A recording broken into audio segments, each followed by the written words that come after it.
Hey everyone, this is Athletes and Antiquities, and in today's video we're going to be talking about line go up and the idea of the comparative price fallacy in Pokemon and sports cards.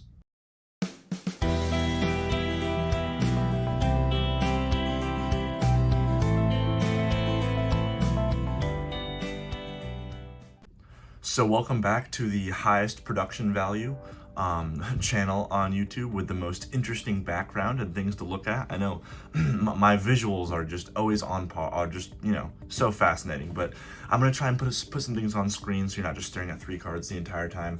But today we're going to be talking about the comparative price fallacy. And this isn't my own idea, but it's something that I've heard people discuss, but I kind of want to make my own video about it. So what do I mean by the comparative price fallacy? Basically, today's video is like discussing the idea of comparing a card's price point to a different card in order to justify a purchase. Because people often get caught in this trap of looking at something and thinking there's strong correlation between this card and this card. So when this card changes, this card should also change. Or if this card doesn't change, but this one is, that's a problem. And they react to all these things that are happening, but they're less linked than people think they are. So here we have three cards. We have this Charizard from Legendary Treasures. I love this horizontal hollow pattern. I used to not like it during black and white era, but now that it's kind of aged, it's grown on me. So we have this Charizard from Legendary Treasures. It's worth about $50. And then next we have this Shining Imakuni, a less common card, but this one, this is from 2002. It's a Japanese promo. This one's worth about $200. And then over here, we have a 1952 Jackie Robinson card. Beautiful card, lots of history, very hard to come by. Very condition sensitive, obviously, given its age. And this card is worth about $2,500. And I know before everyone Googles these prices and says, oh, I'm wrong. Like, I Googled it before these videos. It's a rough estimate of the price. Some of these sell for more, some of these sell for less, but this is just a general idea of price. So we have around 50, around 200, and around 2,500. If you come back and watch this in 5 years and these prices are radically different, the idea of this video still stays the same. These are just here to kind of give us something like an example, basically.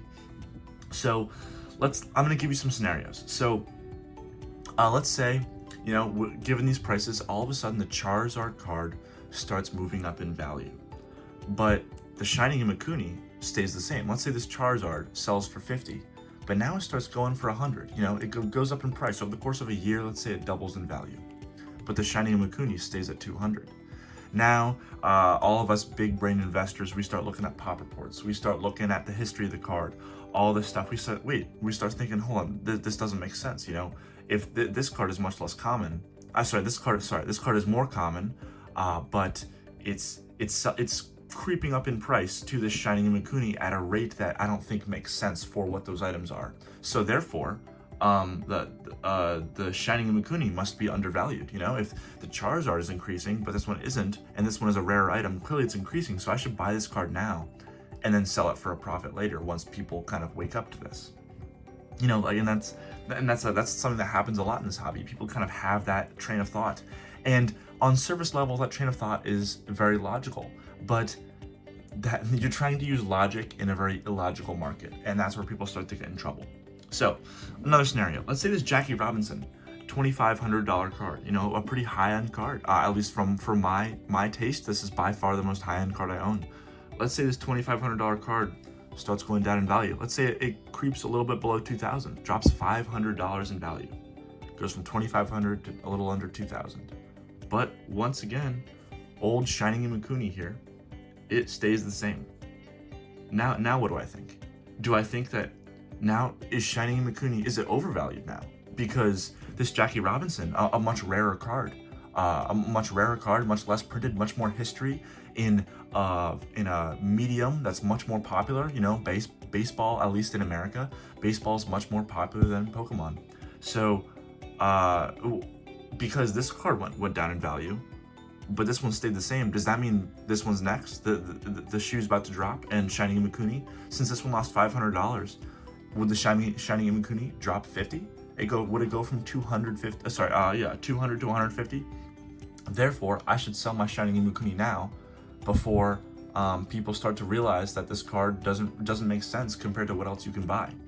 And that's another thing people can say. Like, you can have a logical, on surface level, a logical thought process that leads you to make a financial decision that in actuality, it doesn't actually work like that. And for the sake of this video, I've said it on some other videos, this is entirely talking about from a financial perspective. You know, if you think, oh, you know, that card's pretty cheap, but I love that card, and you want to buy it, like, that's totally fine. I'm not saying, like, if you're buying something for a collection, I'm not saying this kind of thought process matters. If you're like, oh, I like that card, but that card I also like, and it's half the price, I'm gonna buy that. That's like that's a totally logical thing, because that's for a collection. You know, if you're seeing it as a purchase, that is okay.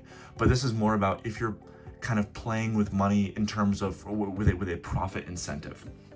So these questions that I've been asking of like, oh, this card went down, so what's up with this card? They're impossible to answer, because we're assuming that one price change is logical and the other price change or lack thereof is illogical. Like, oh, like when this Charizard, in my scenario, when it went from 50 to 100, we're assuming that this $50 to $100 change was a logical change, and therefore the fact that this card stays the same is all of a sudden illogical, where in actuality it could be the other way around. This could be, I mean, as if there's a right answer here. The answer could be, oh, maybe the Shining Iwakuni was logical and this became overvalued, and then it falls back down. You know, there's so many things that can happen that lead to wildly different results that make this kind of speculation based on comparison a very difficult thing to do. So yeah, it's really hard to distinguish these two. Like I was saying, like when one's logical, one's illogical, that is a very hard thing to do in the moment. And I'm gonna grab water real quick. Give me 1 second, sorry. Okay, I'm back. So obviously there are outliers to this. Like if something goes absolutely insane, usually in the moment you can be like, that doesn't make sense. Or like those kind of, like, on the very extremes, there are definitely situations where a price moves and you're like, that's crazy. But those are usually few and far between. So like obviously, like during COVID, when like random cards 100x'd seemingly like overnight, like I remember one of the craziest ones was like level X's. I know Pokenomics, Jake, he was on the winning end of this because he invested early in these and he made a correct decision. But like those cards went from like a $50 PSA 10, and then all of a sudden, like the entire hobby as a whole were like, I don't want to say woke up because that implies they were right, but like the entire hobby was like, hold on, Pop 10 card from 10 years ago or 15 years ago, it must be the rarest card of all time in a 10. I have to buy this right now. And the price just shot up, and then everyone was like, wait, hold on. People just haven't been grading them very much. Like, and then it like went back down again. And it was like this crazy spike where like in the moment you can be like, yeah, like that was weird. But those situations can be caught in the moment. But usually, however, this process of comparing a card's price to make decisions on another card, they're a gamble. It's as simple as that. If this card, if this Jackie Robinson goes from 2,500 to 2,000, and this Shining Iwakuni stays the same, and I'm like, oh, this card's gonna tank, I gotta sell it now. Like that, you're taking a gamble, because even though you might have some quote unquote logic behind it, that logic is based on assuming these variables are controls. Like, you know, if you're familiar with like the scientific theory, if something is a control, it's something observable that's like a constant. And people think that there are these controls in the hobby, like, oh my god, when first edition base set Charizard goes up, that must be that's like the pulse of the hobby. So when this card goes up, that means the whole hobby is doing well. Like, no, that's not how it works. Like, this is shining cardboard. People are illogical. There is no such thing as like the pulse of the hobby. There's no control of the hobby. When the Illustrator goes up, that doesn't mean Shining Iwakuni will go up. When first edition base Charizard goes up, that doesn't mean first edition Bulbasaur will reach $30,000. Shout out to Collectibles Guru. But like those decisions, you're really setting yourself up for failure there. So you're assuming like I said, you're assuming one price makes sense and the other doesn't. And because it doesn't, it has to adjust to follow the trend line of the one that you have deemed logical. Like, it should be bought or sold until it reaches that trend line.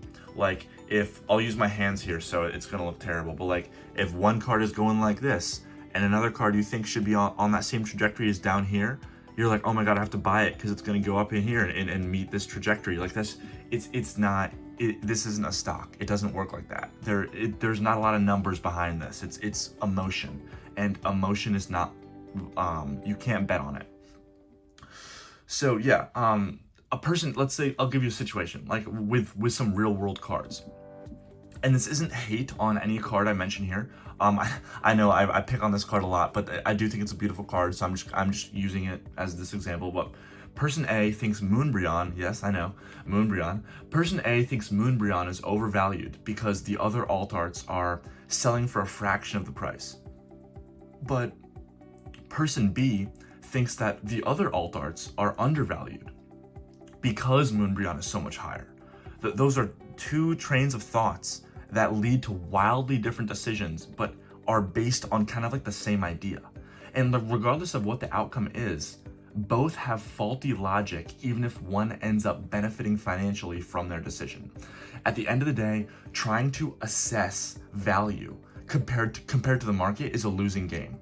Instead, value items, you should value items based on your personal value metrics. You know, if an ultra modern chase is selling for the same price as a gold star, but you like the gold star way more, buy the gold star. Like, if it's in your budget, obviously, don't spread yourself thin for this. But like, if you can afford it and you think like, oh, like I like this card way more, I then obviously pick that card. Like, it shouldn't be rocket science. But even if the price doesn't behave how you think it would, you made the correct decision based on your personal taste and information you had available at the time, which is super important.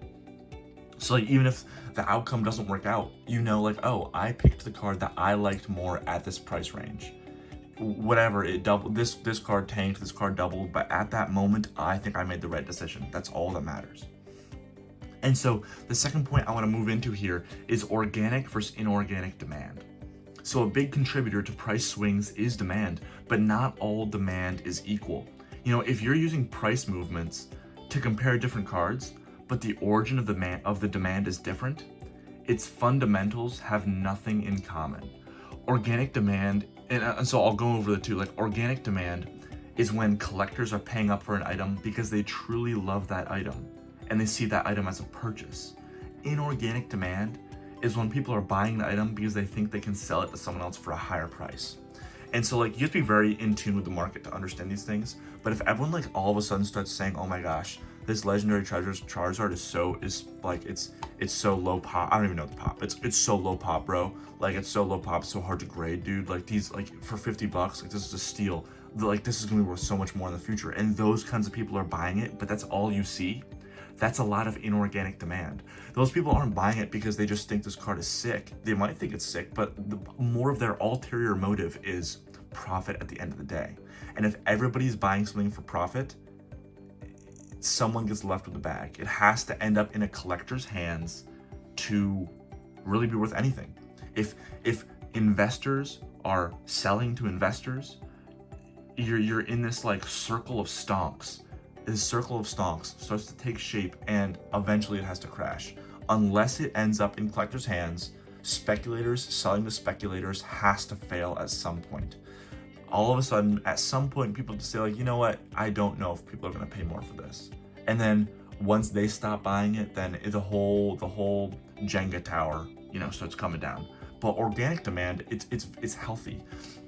If people like genuinely start saying like, oh my gosh, like, I love the black and white era, I'm super nostalgic for these holo patterns, this Charizard artwork is sick, like I loved it as a kid, I wanted to get a nice copy. Like, those, if you see those kinds of people buying a card and that's the reason it's going up, that is a much healthier, there's much healthier inertia. Could it still go down? Sure, you know, because Pokemon opinions change with the wind, but there you have more to base your purchase off of, you know, like. But then again, if you're doing that, you're one of the speculators. So if there's too many of you, there could be some inflated price in there. So there's a lot of things to think about here.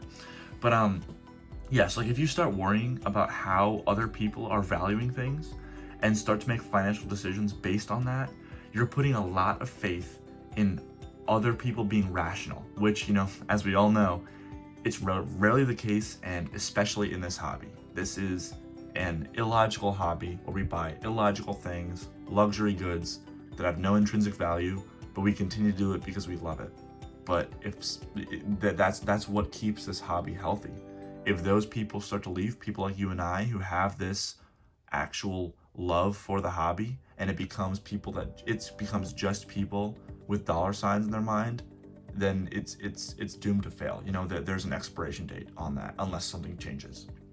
So that's all for today. Let me know what you think. Do you agree with this? Do you disagree? If you have any video ideas for other things you want to see, let me know. But yeah, see you later.